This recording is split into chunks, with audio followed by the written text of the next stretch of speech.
ദൈവതിരുനാമത്തിന് മഹത്വം ഉണ്ടായിരിക്കട്ടെ. ഇന്ന് നിങ്ങളുടെ അടുത്ത് ഞാൻ വരുന്നത് ചില പ്രത്യേക കാര്യങ്ങൾ പറയാൻ വേണ്ടിയിട്ടാണ്. ഇപ്പം നമ്മുടെ ഒരു അച്ചായനുണ്ട്, ഒരു വർഗീസ് ആക്കനാട് എന്ന് പറഞ്ഞൊരു അച്ചായനുണ്ട്. എനിക്ക് ഈ അച്ചായനെ പരിചയമുണ്ട്. അദ്ദേഹം ഒരു നല്ലൊരു വ്യക്തിത്വമൊക്കെയാണ്. പക്ഷേ എന്താണെന്ന് അറിയത്തില്ല, പെട്ടെന്നായിട്ട് അച്ചായന് എന്തൊക്കെയോ ഒരു പ്രശ്നം. ഇതെന്താണ് സംഭവിച്ചത് എന്ന് ഞാനൊന്ന് നോക്കുമായിരുന്നു. അച്ചായനാണെങ്കിൽ അച്ചായൻ്റെ ഫേസ്ബുക്കിൽ അങ്ങ് വാളിനകത്ത് ഭയങ്കര കരച്ചിലും ബഹളവും ഒക്കെയാണ്. പിന്നെ ഞാൻ ഓർത്ത് എന്തായിരിക്കും അച്ചായന് ഈ സംഭവിച്ചത് എന്നറിയാനായിട്ട് നമ്മൾ തപ്പിക്കഴിഞ്ഞപ്പോൾ അച്ചായൻ്റെ കരച്ചിൽ നമ്മുടെ ഷിബു പീഡിയക്കലുമായിട്ട് ബന്ധപ്പെട്ടാണ്. അപ്പോൾ ഈ ഷിബു ചായൻ എന്തോ പറഞ്ഞു.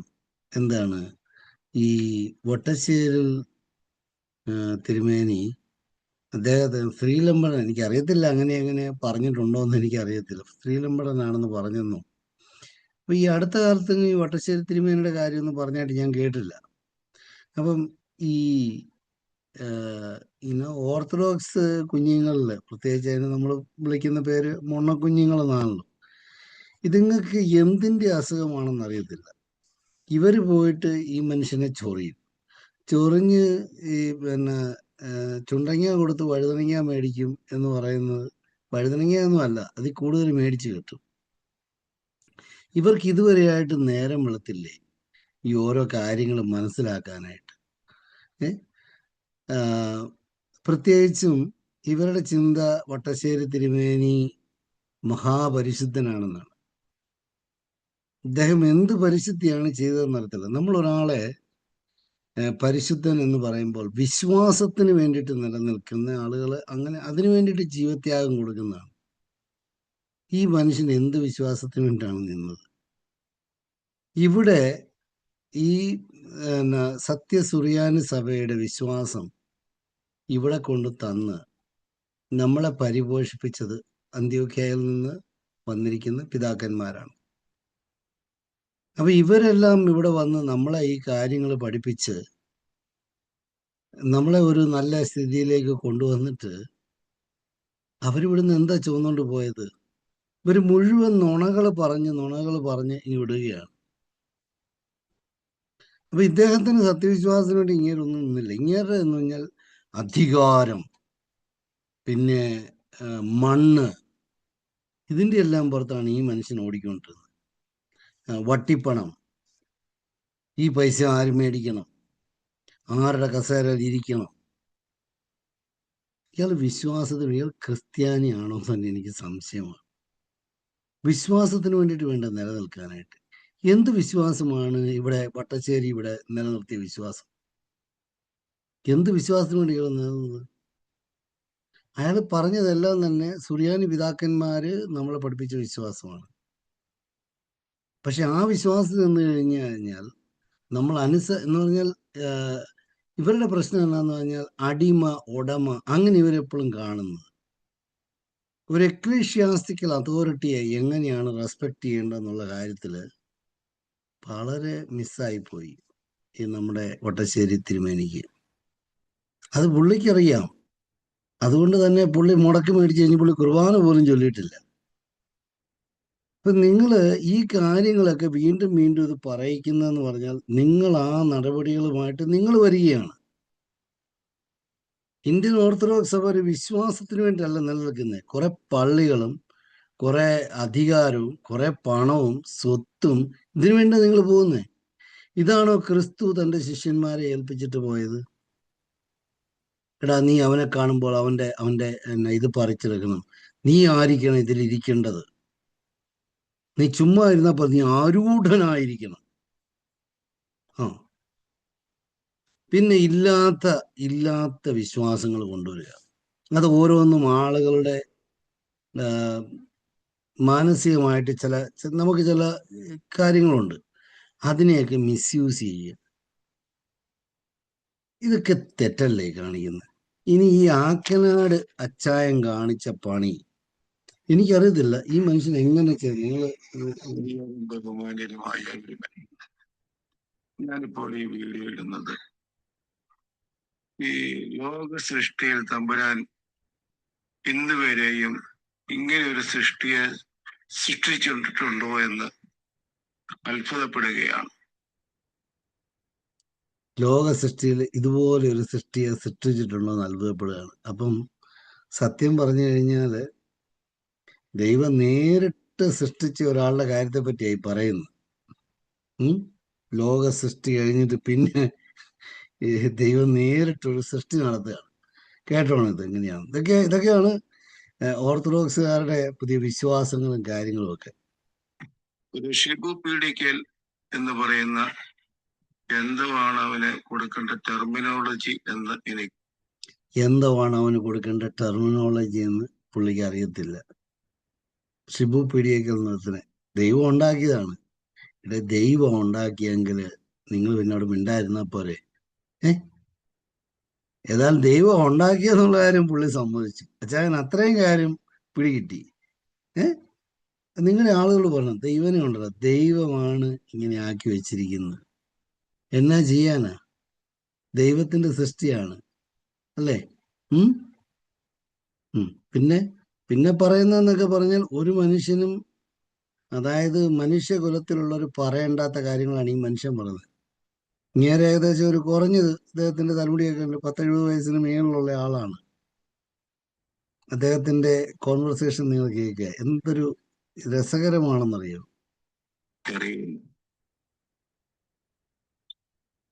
യാക്കോബായ സംഘം ഇത് വേറെ ഏതാണ്ട് സംഘം. തിരുമേനിയെ ഇപ്രകാരം ഒരു പദം ഉപയോഗിക്കാൻ അവരിലുള്ള എത്ര നികൃഷ്ട മനസ്സുള്ളവനായാലും പരിശുദ്ധ വട്ടശ്ശേരി തിരുമേനിയെ ഇപ്രകാരം സ്ത്രീലമ്പടൻ എന്ന് വിളിക്കാൻ അവരുടെ ആരുടെയും നാവ് ഇതുവരെയും പൊങ്ങിയിട്ടില്ല. സ്ത്രീലമ്പടൻ എന്ന് പറയുന്ന, അതായത് യാക്കോബായ സംഘം, നികൃഷ്ട ജീവികള്, പിന്നെ ആരോപണം ഈ വട്ടശ്ശേരി തിരുമേനി സ്ത്രീ ലമ്പടനാണ് എന്ന് പറഞ്ഞു. അച്ഛായ നമ്മുടെ പേരിലൊരു ആരോപണം ഉണ്ടെങ്കിൽ ആരോപണം അതല്ലെന്ന് നിങ്ങൾ തെളിയിക്കുകയല്ലേ ചെയ്യേണ്ടത്. ഇപ്പൊ ഒരാളൊരു ആരോപണം വെച്ചു, ആരോപണം വെച്ചത് അയാൾക്ക് തെളിവുണ്ടായിരിക്കാം, നമുക്കറിയത്തില്ല. ഞാനൊക്കെ ആണെങ്കിൽ നമ്മൾ അന്നേരം അത് മുട്ടിയാണ് സംഭവം.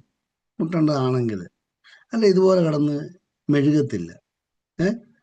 അത് കഴിഞ്ഞ് അദ്ദേഹത്തിന്റെ അപ്പനെയും അദ്ദേഹത്തിന്റെ അമ്മയെയും ഒക്കെ പറയുന്നതാണ് അടുത്ത ഭാഗങ്ങൾ. കേൾക്കണം. ഇതൊക്കെയാണ് വിശ്വാസത്തിന് വേണ്ടി നിലനിൽക്കുന്ന ചരക്കുകൾ.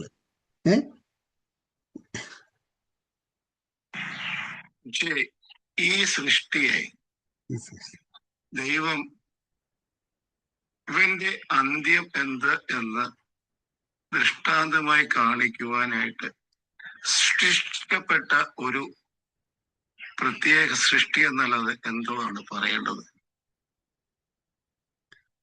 എനിക്കറിയത്തില്ല ഈ പുള്ളി എന്ത് മലയാളം സാഹിത്യമാണ് ഇപ്പൊ ഉപയോഗിച്ചതെന്ന്. എനിക്ക് ഏതാണ്ട് മിക്സ് ചെയ്തിട്ട് ഞാൻ പഠിച്ച മലയാളത്തിലൊന്നും അതൊന്നും മനസ്സിലാകുന്നില്ല. പിന്നെ അച്ചായന്റെ സങ്കടമല്ലേ, പറയാ അച്ചായ കേക്കട്ടെ.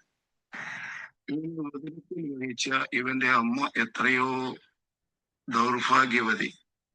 ഇവനെ ഉദരത്തിൽ വഹിച്ച അവന്റെ അമ്മ എത്രയോ നിർഭാഗ്യവതി. അതായത് നമ്മുടെ കർത്താവിനെ പറ്റി പറഞ്ഞ ഒരു കാര്യമുണ്ട്, നീ കുടിച്ച മുലകളും നിന്നെ വഹിച്ച ഉദരവും വാഴ്ത്തപ്പെട്ടത് എന്ന് കർത്താവിന്റെ പറ്റി പറഞ്ഞിരിക്കുകയാണ്. അതേ വാക്കെടുത്ത് നികൃഷ്ടമായിട്ട് ഇദ്ദേഹം അത് മിസ്യൂസ് ചെയ്യുവാണ്. ഇപ്പൊ എങ്ങനെയാണ് ദൈവവചനത്തെ മിസ്യൂസ് ചെയ്യേണ്ടത്, അത് ഏത് തരത്തിൽ വേണം ചെയ്യുമെന്നുള്ളത് നമ്മുടെ അച്ചായൻ കാണിച്ചിരിക്കുകയാണ്. അച്ചായൻ നിങ്ങൾ പൊളിച്ച്, കാരണം നിങ്ങൾക്ക് വേറെ വിവരമൊന്നും ഇല്ലെങ്കിലും ഇത് നല്ലതായിട്ട് ഒപ്പിച്ചെടുക്കുന്നുണ്ട്. അച്ചായന്റെ സ്റ്റാൻഡേർഡ് സമ്മതിച്ചു തന്നിരിക്കുക. ഇദ്ദേഹത്തിന്റെ മീശ കേട്ടോ നമ്മുടെ പോലെ ഒന്നുമില്ല, കട്ടി മീശ, നമ്മുടെ ഈ മാമൻ മാപ്പിളയുടെയൊക്കെ മീശ പോലെ ഒരു മീശയാണ്. പിന്നെ എനിക്ക് തോന്നുന്നു വട്ടശ്ശേരി കുടുംബമായിട്ട് എന്തെങ്കിലും ബന്ധമൊക്കെ കാണുമായിരിക്കും. ഇതൊക്കെ ആയിരിക്കാം ഇതിന്റെ ഒരു ഈ ട്രിഗർ ചെയ്യുന്ന കാര്യം, ഈ വരുന്ന അങ്ങോട്ട് വേറെ ആർക്ക് ഇത്ര ടെൻഷൻ ഒന്നും വന്നില്ല, പക്ഷെ ഇങ്ങേർക്ക് ടെൻഷൻ വന്നു. അപ്പൊ അത് ഇതുകൊണ്ടായിരിക്കാം, നമ്മളിപ്പം കുറ്റപ്പെടുത്താൻ പറ്റിയല്ലോ. ഇവന് ഈ ലോകത്തിന് ഇങ്ങനെ വെച്ചു കൊടുത്തക്കോണം അവനെ പാലൂട്ടിയ ആ അമ്മയുടെ ഉണ്ടോ? പാലൂട്ടി അമ്മ എന്ന് പറഞ്ഞു കഴിഞ്ഞാൽ നീ കുടിച്ച മുലകളും നീ നിന്നെ വഹിച്ച ഉദരവും, അത് കറക്റ്റായിട്ട് അച്ചായൻ പറഞ്ഞില്ലേ? ബൈബിളൊക്കെ നല്ലതായിട്ട് അറിയാം, അതെങ്ങനെയാണ് അടിച്ചു കയറ്റേണ്ടതെന്ന് അച്ചായൻ പഠിച്ചിട്ടുണ്ട്. അച്ചായൻ നമ്മൾ ഇതൊക്കെ കണ്ടിട്ട് തന്നെയായിരിക്കുന്നത്. അച്ചായൻ പോരട്ടെ. മാനസികാവസ്ഥ എത്രയോ പരിതാപകരം. അച്ചായന്റെ മാനസികാവസ്ഥ ഈ കേട്ടവർക്ക് എല്ലാവർക്കും കേട്ടിട്ട് സത്യത്തിൽ പരിതാപകരമാണ്. അച്ചായൻ എന്താ ഇത്ര വലിയ ധൈര്യവാനായിരുന്നെങ്കിൽ അച്ചായൻ ഇട്ട മെസ്സേജ് പബ്ലിക്കായിട്ട് ഇടാഞ്ഞത്? ഇടണം അച്ഛാ, ഇടണം, എല്ലാരും കാണട്ടെ. പക്ഷെ പൊതിഞ്ഞ് പ്രൈവറ്റ് ഗ്രൂപ്പിൽ അല്ലെങ്കിൽ ചെറിയ ഗ്രൂപ്പിലിട്ട് എന്തിനാണ്? ആ ഗ്രൂപ്പിലായാലും ഞാനും ഉണ്ടല്ലോ, അച്ചായന്റെ ഗ്രൂപ്പില്. ഇതൊക്കെ അച്ചായ വല്ല അറയ്ക്കകത്തിരുന്ന് കരയേണ്ട കേസല്ലേ ഈ വരുന്നത്? എന്നാലും അച്ചായന്റെ ഒരു ഗതികേട് ഞാൻ ആലോചിക്കുക. ഇത്രയൊക്കെ ഉള്ളോ? ഇവനെ ഇങ്ങനെ സംസാരിക്കുവാൻ വേണ്ടി വളർത്തിയ അവന്റെ പിതൃത്വമുള്ളതായ അവകാശപ്പെടുന്ന ആരെങ്കിലും ഉണ്ടെങ്കിൽ, പിതൃത്വമുണ്ടെന്ന് അവകാശപ്പെടുന്ന ആരെങ്കിലും ഉണ്ടെങ്കിൽ, ഇപ്പൊ ഞാൻ അച്ചായനോടൊരു കാര്യം ചോദിക്കട്ടെ, അച്ചായന്റെ പിതൃത്വമുണ്ടെന്ന് വിചാരിക്കുന്ന ആരെങ്കിലും ഉണ്ടെങ്കിൽ അച്ചായൻ ഇങ്ങനെയൊക്കെ ഇപ്പൊ അച്ചായൻ എനിക്ക് ഞാൻ ഇത്രയും വിചാരിച്ച് ഈ ആക്കനട്ടെ അച്ചായൻ എന്ന് പറയുന്ന ആള് ഒരു കുടുംബം, ഒരു തറവാടിയായി. പക്ഷെ ഇപ്പൊ എനിക്ക് സംശയം, അച്ചായൻ ഈ പറയുന്ന രീതിയിൽ അച്ചായൻ ഒരു ചെറിയ സംശയം ഉണ്ടെന്ന് തോന്നുന്നു. അത് അച്ചായന്റെ മീശയിൽ നിന്നാണോ അച്ചായന്റെ കണ്ണിൽ നിന്നാണോ വന്നത് എന്നുള്ളത് എനിക്ക് സംശയമുണ്ട്. അച്ചായനെ പോയി തിരക്കണം കേട്ടോ. ആ മനുഷ്യൻ എത്രയോ ഭാഗ്യഹീനൻ എന്നല്ലാതെ എന്താണ് ഇവനെ കുറിച്ച് പറയേണ്ടത്? തമ്പുരാനെ, ഇങ്ങനെയുള്ള സൃഷ്ടികളെ നീ തന്നെ എന്ത് വേണമെന്ന് അങ്ങയോട് അപേക്ഷിക്കുകയല്ലാതെ. എന്റെ പൊന്നെ, നിങ്ങൾ അപേക്ഷിക്കുകയല്ല, ഒരു കാര്യവും ഇല്ല. ഇത് കുറെ പേര് ഇത് അപേക്ഷിച്ചിട്ട് തുടങ്ങിയിട്ടിരിക്കുകയാണ്. പ്രത്യേകിച്ച് ഒരു കാര്യമില്ല. അച്ചായൻ ഒരു കാര്യം മനസ്സിലായല്ലോ, ദൈവത്തിന്റെ സൃഷ്ടിയാണ്. ദൈവം പ്രത്യേകമായിട്ട് യുണീക്കായിട്ട് സൃഷ്ടിച്ച ആളാണ് ഷിബു പീഡിയക്കൽ. നേരാണ്, അയാൾ എഴുന്നേറ്റ് നിങ്ങളോട് പലതും ചോദിക്കും. പൊത്തിനകത്തോട്ട് കയറി കയറി കയറി പോവല്ലാതെ ആ മനുഷ്യനോട് നേരിട്ട് നിന്ന് ഒറ്റ കാര്യം ചെയ്യാൻ നിങ്ങളെ കൊണ്ട് പറ്റും. നിങ്ങൾ കണ്ടോ, ഈ കഴിഞ്ഞ ദിവസം അദ്ദേഹം നിരീശ്വരവാദികളോട് പോയി സംസാരിച്ചു. ധൈര്യമുണ്ടോ അവർക്ക്? നിങ്ങൾക്ക് ധൈര്യമില്ല. നിങ്ങളുടെ ഓരോ വിഷയവും നിങ്ങൾ എടുത്തുകൊണ്ട് വരൂ. വട്ടശ്ശേരി തിരുമേനിയുടെ ഓരോ കേസും എടുത്തുകൊണ്ട് അദ്ദേഹത്തിന് എടുത്തിയല്ലേ? അദ്ദേഹമല്ലേ ആരോപണം വെച്ചത്? നിങ്ങൾ തെളിയിക്കണം ഇതൊക്കെ. നിങ്ങളുടെ പരിശുദ്ധനാണെന്ന് പറയുന്ന വ്യക്തിയുടെ പേരിലാണ് ആരോപണം വന്നിരിക്കുന്നത്. അത് ചുമ്മാ മോങ്ങിയിട്ട് കാര്യമൊന്നുമില്ല. ധൈര്യം ഉണ്ടെങ്കിൽ നിങ്ങൾ അദ്ദേഹത്തെ കറക്റ്റായ രീതിയിൽ അദ്ദേഹത്തിന്റെ ചാലഞ്ചസ് നിങ്ങൾ എടുക്കണം, അതെല്ലാം നിങ്ങൾ പ്രൂവ് ചെയ്യണം. ഇനി നാളെ അങ്ങേരെങ്ങാനും നിങ്ങളുടെ വല്ല ഇത് DNA ടെസ്റ്റിന്റെ റിസൾട്ട് വല്ലതും പബ്ലിഷ് ചെയ്തെങ്കിൽ പിന്നെ പറഞ്ഞിട്ട് കാര്യമില്ല. അതുകൊണ്ട് അച്ഛാ, ഒരു പൊടിക്ക് അടങ്ങ്. കാരണം നിങ്ങൾക്ക് പ്രത്യേകിച്ച് എന്ത് വേണമെന്ന് അങ്ങയോട് അപേക്ഷിക്കുകയല്ലാതെ ആരും ഈ സൃഷ്ടിയെ കുറിച്ച് വിധിപ്പാനോ പറയുവാനോ ഇല്ല. ഒരു വിധിപ്പും ഇല്ല, അദ്ദേഹം വിധിച്ചുമില്ല, ഒന്നും പറഞ്ഞുമില്ല. എന്തോ ഒരു നല്ല ഒരു അച്ചായ ഇതൊക്കെ നിർത്തിയിട്ട് അച്ചായൻ വല്ല പ്രാർത്ഥനയൊക്കെ പ്രാർത്ഥിച്ച് ശിഷ്ടകാലം കഴിക്കുക. അച്ചായൻ ഇതൊന്നും അച്ചായന്റെ ഇതിൽ പോകുന്ന കേസ് കെട്ടുകളല്ല ഇത്. നിങ്ങൾ അവിടുത്തെ കൊടി മൂത്തവന്മാർ വന്നാൽ ഈ കേസ് ഓടുകയില്ല. കാരണം നിങ്ങൾ ഈ കോടതിയിൽ കളിപ്പിച്ച് നിങ്ങൾക്ക് കാര്യങ്ങൾ ചെയ്യാമെന്നല്ലാതെ സത്യവിശ്വാസ സംബന്ധമായ കാര്യങ്ങൾ നിങ്ങളുടെ മുമ്പിൽ വരുമ്പോൾ നിങ്ങൾക്ക് ഒരു ചുക്കുമില്ല. ഒരു പെന്തക്കോസുകാരന്റെ അടുത്ത് പോലും നിങ്ങൾക്ക് നിങ്ങളുടെ വിശ്വാസം പറയാൻ പറ്റില്ല. പെന്തക്കോസുകാർ നിങ്ങളോട് പറയും നിങ്ങൾക്ക് പൗരോഹിത്യമില്ല. ഞങ്ങൾ എന്തിനു പറയണം? ഞാൻ ഈ ക്ലബ് ഹൗസ് കേട്ടതാണ്, നിങ്ങൾക്ക് പൗരോഹിത്യമില്ല, യു ഡോണ്ട് ഹാവ് കോഹനൂസോ. അപ്പൊ ഇന്ന് ഒരുത്തൻ അവിടെ ഇരുന്നുകൊണ്ട് കോഹനൂസോ മാർത്തോമാശ്രീയുടെ കോഹനൂസോയുടെ കാര്യമൊക്കെ പറഞ്ഞിട്ട് വീണ്ടും ഇട്ടിരിക്കുന്നു. ഇവിടെ ഹേവേറോയുടെ ഇത് നിങ്ങൾ തന്നെയല്ലേ വായിച്ചിരിക്കുന്നത്. അപ്പൊ അതിനകത്ത് പറഞ്ഞിട്ടുണ്ട്, എൽദാദിനും ഇവർക്കും എല്ലാം കിട്ടിയതുപോലെ അവിടെ കർത്താവായ യേശു മിശിഹ 10 പേർക്ക് സ്ത്രീയന്മാർക്ക് കൊടുക്കുമ്പോൾ ഈ പാത്തിരുന്ന് ഈ പുള്ളിക്കും കിട്ടിയെന്ന്. അതായത് വാഴ നനയുമ്പോൾ ചീരയും നനയും എന്നുള്ള ടെർമിനോളജി അത് ആ പുസ്തകത്തിൽ അങ്ങനെ നമ്മൾ എഴുതി വെച്ചിരിക്കുന്നതെന്ന് പറഞ്ഞാൽ ഇനി എങ്ങാനും അങ്ങനെ ഉണ്ടെങ്കിൽ അത് കുറയ്ക്കണ്ടല്ലോ എന്ന് വെച്ചല്ലേ അത് എഴുതിയിരിക്കുന്നത്. അല്ലാതെ വേദപുസ്തകം സംബന്ധിച്ചോ അല്ലെങ്കിൽ നമ്മളുടെ സഭയുടെ ലിറ്റർജി വെച്ചോ നിങ്ങൾക്ക് കോഹനൂസോ ഉണ്ടെന്ന് തെളിയിക്കാൻ പറ്റുമോ? മാർത്തോമാ ശ്ലീഹ അവിടെ ഉണ്ടായിരുന്നു. കർത്താവായ യേശു മിശിഹ അവിടെ ഈ പറഞ്ഞ എല്ലാരെയും വിശ്വസിപ്പിക്കാൻ ശ്രമിച്ചത് മാർത്തോമാ ശ്ലീഹയെ വിശ്വസിപ്പിക്കാനാണ് ഏറ്റവും കൂടുതൽ പാടുപെട്ടത്. നിങ്ങൾ ഇന്നിട്ട വചനം എല്ലാവരും അവനിൽ വിശ്വസിച്ചു, ചിലരൊഴിച്ച്. ആ ചിലരിൽ ഒരാൾ ഇദ്ദേഹമാണ്. അദ്ദേഹം കോഹനൂസോ സ്വീകരിച്ചില്ല. ഇത് പറയാനായിട്ട് ഇവൻ യാക്കോബായ സഭയിലെ തന്നെ പലർക്കും പേടിയാണ്. ആ കോഹനൂസും അദ്ദേഹം സ്വീകരിച്ചിരുന്നെങ്കിൽ നിങ്ങൾ ഈ 2 കാര്യങ്ങളാണ് ഞാൻ എടുക്കണം. ഒന്ന് അച്ചായൻ്റെ കാര്യം എനിക്ക് പറയണം, 2 ഈ കോഹനൂസയുടെ കാര്യം വീണ്ടും പറയണം. കാരണം ഇത് നിങ്ങൾ വീണ്ടും വീണ്ടും എടുത്തുകൊണ്ട് വരുന്നതാണ്. ഈ കോഹനൂസോ നിങ്ങൾക്ക് ഉണ്ടെന്ന്. കോഹനൂസോ ഇല്ല. കർത്താവിൻ്റെ എല്ലാ ശിഷ്യന്മാർക്കും കൊടുത്ത് രോഗസൗഖ്യത്തിനും ഇതെല്ലാം ഉള്ള കാര്യങ്ങൾ കൊടുത്തിട്ടുണ്ട്. പാപമോചന അധികാരം എന്ന് പറയുന്നതാണ് കോഹനൂസോ. മനസ്സിലായോ? അത് ഒരു പുരോഹിതനെ പട്ടം കൊടുക്കുമ്പോൾ മാത്രമാണ് പാപമോചന അധികാരം ഒരു മേൽപ്പട്ടക്കാരനാൽ കൊടുക്കുന്നത്. എന്ന് പറഞ്ഞാൽ തൻ്റെ പിതാവ് തനിക്ക് കൊടുത്തിരിക്കുന്ന പാപമോചനം, മനുഷ്യപുത്രനായിരിക്കുന്ന തനിക്ക് കൊടുത്തിരിക്കുന്ന പാപമോചന അധികാരം താൻ തൻ്റെ ശിഷ്യന്മാർക്ക് നൽകുകയും ശിഷ്യന്മാർ പ്രധാനാചാര്യന്മാർക്ക് നൽകുകയും പ്രധാനാചാര്യന്മാർ അത് ഈ പറഞ്ഞ പുരോഹിതന് കൊടുക്കുകയും ചെയ്ത ആ പാപമോചന അധികാരത്താണ് പാപം മോചിക്കുന്നത്. മാമോദിസ ഇപ്പം ഞാൻ മുക്കിയാൽ എനിക്കും മുക്കാം, കുഴപ്പമൊന്നുമില്ല. കാരണം എനിക്കും ഒന്നാമത്തെ പൗരോഹിത്യം കിട്ടിയിട്ടുണ്ട്. സോ ഇപ്പോൾ ഒരാൾക്ക് ഒരു വീട്ടു മാമോദിസ കൊടുക്കണമെങ്കിൽ കൊടുക്കാം. പക്ഷെ പാപമോചന അധികാരമില്ലേ? അപ്പോൾ പാപമോചന അധികാരമുള്ളവനാണ് എന്ത് ചെയ്യുന്നത്? അവനാണ് പുരോഹിതൻ. ഇപ്പം ഇവിടെ നമ്മൾ മനസ്സിലാക്കേണ്ട കാര്യം, മാർത്തോമാ ശ്ലീഹ ഇന്ത്യയിൽ വന്നു എന്ന് നമ്മൾ പറഞ്ഞ AD 52. ഞാൻ ഓരോ പോയിന്റിലേക്കും കയറി പോകുന്നില്ല. അപ്പോൾ AD 37 തൊട്ട് നമ്മൾ നോക്കിയാൽ മാർത്തോമാ ശ്ലീഹ അവിടുന്ന് വേറെങ്ങും പോയില്ല, അവിടെ തന്നെ ഉണ്ടായിരുന്നല്ലോ. ഏകദേശം 20 വർഷത്തോളം അദ്ദേഹം പത്രോസ് ശ്ലീഹായുടെയും യോഹന്നാൻ ശ്ലീഹായുടെയും ഒക്കെ കൂടെ ഉണ്ടായിരുന്നു, ഇല്ലേ? ഇത് കഴിഞ്ഞിട്ട് അപ്പൊ അതിനു മുമ്പ് അന്ത്യോക്യയിൽ സിംഹാസനം സ്ഥാപിച്ചു. അതിനുശേഷമാണ് മറ്റുള്ള സ്ഥലങ്ങളിലൊക്കെ ഇത് ഇപ്പൊ മർക്കോസിന്റെ ഇതൊക്കെ സ്ഥാപിച്ചു, യെറുസലേമിൽ സഭ സ്ഥാപിച്ചു. ഇതിനെല്ലാം സാക്ഷിയാണ്.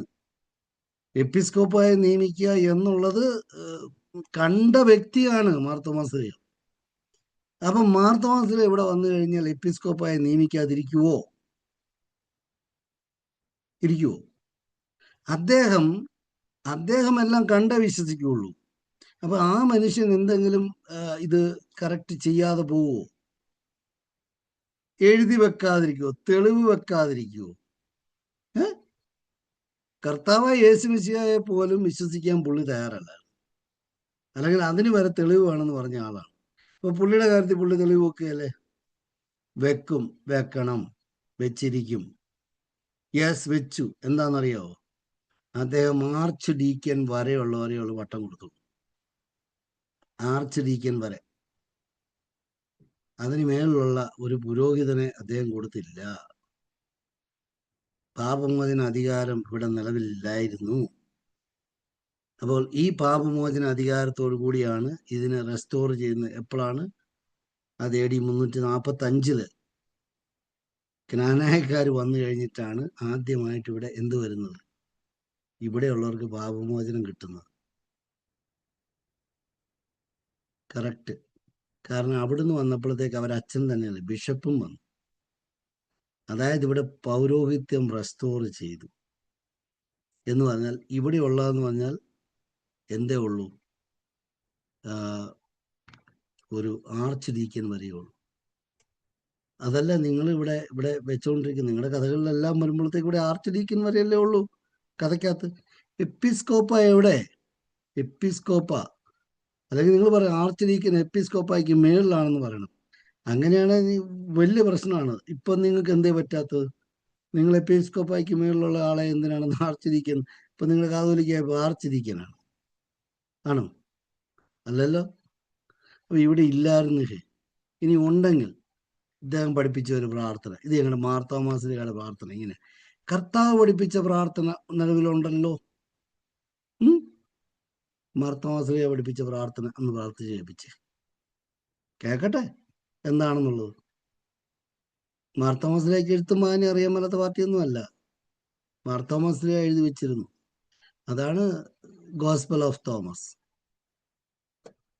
നിങ്ങൾ എടുക്കൂ അത്.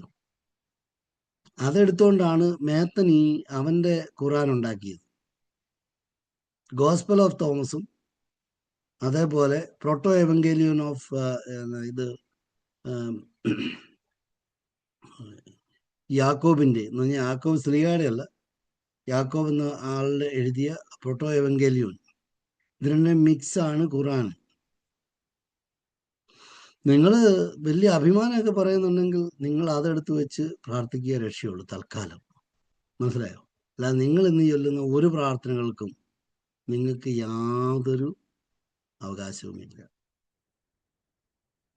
നിങ്ങൾക്കിവിടെ പൗരോഹിത്യം ഉണ്ടായിരുന്നു എന്ന് പറഞ്ഞാൽ പാപമോചന അധികാരത്തോടു കൂടി ഇവിടെ പൗരോഹിത്യം ഉണ്ടെന്ന് തെളിയിക്കാൻ പറ്റുന്ന ഒരു 2 മെത്രാനെ ഇറക്കി വിട്. എല്ലാം PhD എടുത്തിട്ട് അവിടെ ഇരിക്കുന്നില്ലേ? ഇയാൾ 8ാം ക്ലാസ്സോ 9ാം ക്ലാസ്സോ വരെ അയാൾ പോയിട്ടുള്ളൂ എന്നാണ് പറയുന്നത്. ഇറക്കി വിട്. നിങ്ങൾ തെളിയിച്ചു കാണിക്കും. ഇത് കോഹനൂസോ ഉണ്ടെന്നും ഒക്കെ തെളിയിച്ചു കാണിക്കും. അതില്ലെങ്കിൽ ചുമ്മാ ഇരുന്ന് മൂങ്ങിയിട്ട് കാര്യമൊന്നുമില്ല. എനിക്കറിയാം ഇതൊന്നും ഇവിടെ ഇല്ലെന്ന് വളരെ വ്യക്തമായിട്ട് അറിയാവുന്നതുകൊണ്ടാണ് നമ്മൾ വെളിയിൽ നിന്ന് ആളിവിടെ വരണമെന്ന് ഇവിടെ ആൾ ആഗ്രഹിച്ചത്. അല്ല, അവനവൻ്റെ വീട്ടിൽ കാര്യമുണ്ട്, ഇവിടെ പ്രാർത്ഥിക്കാനല്ല, ഇവിടെ ഇടമുറിയാത്ത പൗരോഹിത്യം ഇവിടെ ഉണ്ടെങ്കിൽ എന്തിൻ്റെ കുഴപ്പമാണ്? എന്നാൽ വന്ന് ആരെ കൊണ്ടെങ്കിലും ഒരാളെ കൊണ്ടെങ്കിലും എപ്പിസ്കോപ്പ് ആക്കിക്കാൻ മേലായിരുന്നു. ഇവിടെ ഒരു എപ്പിസ്കോപ്പായി നിയമിച്ച് അങ്ങനെ അങ്ങ് പോയാൽ പോരായിരുന്നു. പിന്നെ നിങ്ങൾ പറയുന്നത് നിങ്ങളുടെ 3ാമത്തെ വാദമാണ് തെഗ്രീസിലുണ്ടായിരുന്ന കാതോലിക്കേറ്റ് ചോദിച്ചുകൊണ്ട് വന്നത്. പുള്ളി വന്നപ്പോൾ കസേരയും ചോദിച്ചിട്ടാണ് വന്നത്. എടാ, ഇവിടെ അടച്ച മുറിയിലിട്ടിട്ട് നിങ്ങൾ അദ്ദേഹത്തെ ഇവിടെ കൊണ്ടുവന്ന് അദ്ദേഹത്തിന് ചികിത്സ കൊടുക്കാമെന്ന് പറഞ്ഞ് കൊണ്ടുവന്ന പാത്രിയർക്കീസിനെ അദ്ദേഹത്തിനെ നിങ്ങൾ തോക്കിൻ മുനയിൽ വെച്ചിട്ട് നിങ്ങൾ ഒരു കാതോലിക്ക സിംഹാസനം ഉണ്ടാക്കി. ഇതാണോ നിങ്ങളുടെ ചരിത്രം? ഈ ചരിത്രം നിങ്ങൾ എത്ര കാലം, നിങ്ങൾ എത്ര നുണയിൽ കൂടി പറ്റും? ഇന്ന് നമ്മൾ ഈ ആർട്ടിഫിഷ്യൽ ഇന്റലിജൻസിന്റെ ഈ മൊമെന്റിൽ ഇരിക്കുന്ന സമയത്ത് നിങ്ങൾ വിചാരിക്കുക നിങ്ങൾ നുണ പറഞ്ഞ് നിങ്ങൾക്ക് ഇത് ഒപ്പിച്ചെടുക്കാമെന്ന്. പണ്ട് മനോരമയിൽ നിങ്ങൾക്ക് എന്തു എഴുതായിരുന്നു? ആ കാലം കഴിഞ്ഞു പോയി സാർ. നിങ്ങൾ സത്യത്തിനെ നിങ്ങൾ മനസ്സിലാക്കുക, അല്ലാതെ നിങ്ങൾക്ക് മുമ്പോട്ട് പോകാനൊന്നും പറ്റത്തൊന്നുമില്ല. അതിനിടയ്ക്ക് യാക്കോവക്കാരനെ കുറെ തെറി വിളിക്കുക, പിന്നെ യാക്കോളി എന്ന് വിളിക്കുക. അത് നോട്ട്, നിങ്ങളെ ഇതൊന്നും ഞങ്ങൾ വിളിക്കുന്നില്ല. മനസ്സിലായോ? നേരെ വന്ന് ഇതുപോലെ നിന്ന് സംസാരിക്കും.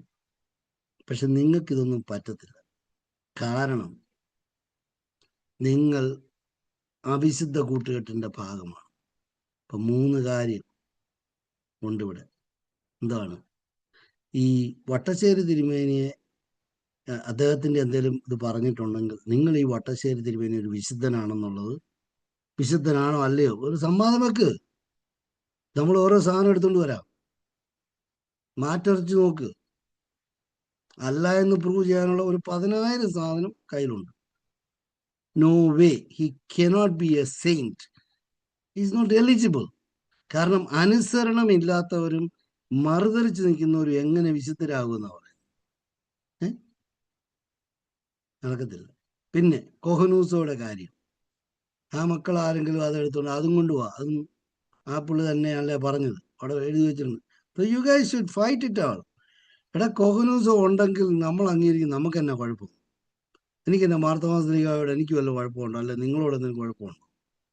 U have to prove it. I am a proud Marthoma, പിന്നെ നസ്രാണിയാണ് ഞാനും. അപ്പോൾ അതെനിക്കും അഭിമാനമല്ലേ? പക്ഷെ എനിക്ക് നുണ പറയാനൊന്നും പറ്റത്തില്ല. അത് നിങ്ങളാണ് പ്രൂവ് ചെയ്യുന്നത്. ഇതൊക്കെ ഉണ്ടെന്ന് ക്ലെയിം ചെയ്യുന്ന നിങ്ങൾ ഈ സാധനങ്ങളൊക്കെ പ്രൂവ് ചെയ്യും. കാരണം ഞാൻ ബൈബിള് നല്ല ഒന്നാന്തരമായിട്ട് വായിച്ചിട്ടുണ്ട്. അത് നിങ്ങളുടെ കൂട്ടത്തിരിക്കുന്ന കുറച്ച് പേർക്കെങ്കിലും നല്ലതായിട്ട് അറിയാം. നല്ലതായിട്ട് വായിച്ചിട്ടുണ്ട്.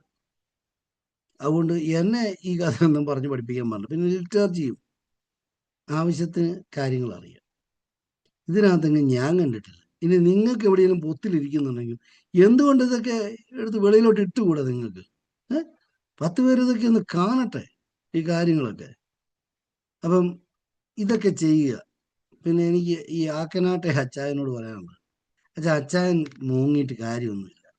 അച്ചായനിട്ട് ഇപ്പം ഈ പണി തന്നുകൊണ്ടിരിക്കുന്ന ഈ സോണിയും ഈ പിന്നെ ആസ്ട്രേലിയയിലിരിക്കുന്ന ഈ ചെറുക്കനോട് കൂടിയിട്ട് നിങ്ങളുടെ സഭയെ നാറ്റിക്കാൻ വേണ്ടിയിട്ട് അവന്മാർ കൊട്ടേഷൻ എടുത്തിരിക്കുന്നതാണ്. പിന്നെ ഇവിടെ ഒരു തോമ എന്ന് പറഞ്ഞെടുത്തുണ്ട്. ഈ 3 എണ്ണമാണ് കൊട്ടേഷൻ എടുത്തിരിക്കുന്നത്. അപ്പം നിങ്ങൾ ഈ കൊട്ടേഷനിലൊന്നും വീണ് പോകരുത്. സത്യം പറഞ്ഞാൽ ഇതൊന്നും അച്ചായനും അറിയാം, വട്ടശ്ശേരി തിരുമേനിയൊന്നും ഒരിക്കലും ഒരു വിശുദ്ധിയും ഇല്ലായിരുന്നു. എങ്ങനെ അച്ചായ ഒരു കാര്യം ഒന്നുമില്ല. നമ്മുടെ ആനപ്പാപ്പി ചത്തപ്പോൾ അയാളെ കുഴിച്ചിടാൻ പോലും പോയോ അച്ചായ? അയാൾ എവിടെയാ? അയാളുടെ പള്ളി, അയാള് പിന്നെ കാരയ്ക്ക പള്ളിക്കാരനല്ലേ, അവിടെ കൊണ്ടല്ലായിരുന്നു അടക്കേണ്ടത്. എന്തേലും ചെയ്തോ അച്ചായ? ഇതൊക്കെ വന്ന് ഓരോരുത്തരെ അത് വെച്ചിട്ട് മുതലെടുക്കുക എന്നുള്ളതല്ലാതെ, എന്നിട്ട് അവസാനം അക്കരക്കാരുടെ പിന്നെ ഔദാര്യം കൊണ്ട് ആ പുത്തമ്പള്ളി കൊണ്ടല്ലേ അടക്കിയത് അല്ലേ? അത് അവരുടെ പള്ളിയല്ലേ അച്ചായ? അല്ലാതെ ഇത് വട്ടശ്ശേരി മേടിച്ചോണ്ട് വന്ന പള്ളി വല്ലതും ആണോ? അച്ചായൻ ഇതൊക്കെ എന്താ ഒന്നും അറിയത്തില്ലാത്ത? അവര് കൊണ്ട് അടക്കി. ഇയാള് എവിടെ പോയിരുന്നു? ഇങ്ങനെ ഭയങ്കര അംഗരക്ഷകനാണെങ്കിൽ പുള്ളി വേണം അതിന്റെ കംപ്ലീറ്റ് ഒക്കെ എടുത്തത് എല്ലാം തെളിവൊക്കെ വെച്ചിട്ട് കറക്റ്റായിട്ട് ഇതൊക്കെ ചെയ്ത് മനോരമയിൽ അന്ന് വലിയ വാർത്തയൊക്കെ ഇടിയിപ്പിച്ചായിരുന്നു. അപ്പൊ ഈ വാർത്ത ഇയാൾ എവിടെ കൊണ്ട് ഇട്ടതെന്ന് അറിയത്തില്ല. ആനപ്പാപ്പിയുടെ ഒരു ലേഖന പുത്തനെ എഴുതിയിട്ട് എനിക്ക് നമ്മുടെ വിശാൽ അയച്ചു ആനപ്പാപ്പി. അപ്പം വായിച്ചു വന്നു കഴിഞ്ഞപ്പോഴത്തേക്ക് ഇങ്ങനെ എവിടെ ഇട്ടതെന്ന് അറിയത്തില്ല. ഈ അവിടെ ഇട്ടിട്ടുണ്ടെന്ന് അറിയുന്നതെന്ന് പറഞ്ഞു കഴിഞ്ഞാൽ ഈ നമ്മുടെ ഗിരിദീപം എന്നൊരു പറഞ്ഞൊരു മാസികയുണ്ട്. അതായത് നമ്മുടെ എം.എ. അച്ഛൻ എന്ന് പറഞ്ഞാൽ നമ്മുടെ ബദനിയിലെ അച്ഛൻ, അദ്ദേഹം എഴുതിയ ഗിരിദീപം എന്ന പുസ്തകത്തിനകത്ത് എങ്ങാണ്ട് കിടക്കുന്നുണ്ട് ആനപ്പാപ്പിയെ പുത്തമ്പള്ളിയിലാണ് കുഴിച്ചിട്ടതെന്ന്. എന്തേ അച്ചായ നിങ്ങളുടെ മനോരമ അവളോ ഇല്ലായിരുന്നോ? അപ്പൊ ഇത്ര വളരെ പിന്നെ മണിനാഥം പോലെ ഇത്രയും ഇതായിട്ടുള്ള യജാനുബാഹുവായിട്ടുള്ള ആളെ കുഴിച്ചിട്ടപ്പം നിങ്ങൾ എല്ലാം ചെല്ലണ്ടായിരുന്നു. വല്ലതും ചെയ്തോ? ഒന്നും ചെയ്തില്ല അച്ഛാ. അപ്പൊ ഇതൊക്കെ സത്യം പറഞ്ഞു കഴിഞ്ഞാൽ ഒരു നുണ വെച്ചിട്ട് അതിൻ്റെ പുറത്ത് വേറെ നുണ വെച്ച് അതിൻ്റെ പുറത്ത് വേറെ അച്ഛാ, ഇതൊക്കെ വേസ്റ്റാണ്. അച്ഛനൊക്കെ ഈ പരിപാടിയൊന്നും പറ്റിയതല്ല, മനസ്സിലായോ? അപ്പൊ അത്രയും പറഞ്ഞുകൊണ്ട് ഞാൻ തൽക്കാലം നിർത്തുന്നു. May God bless you. Okay? Thank you.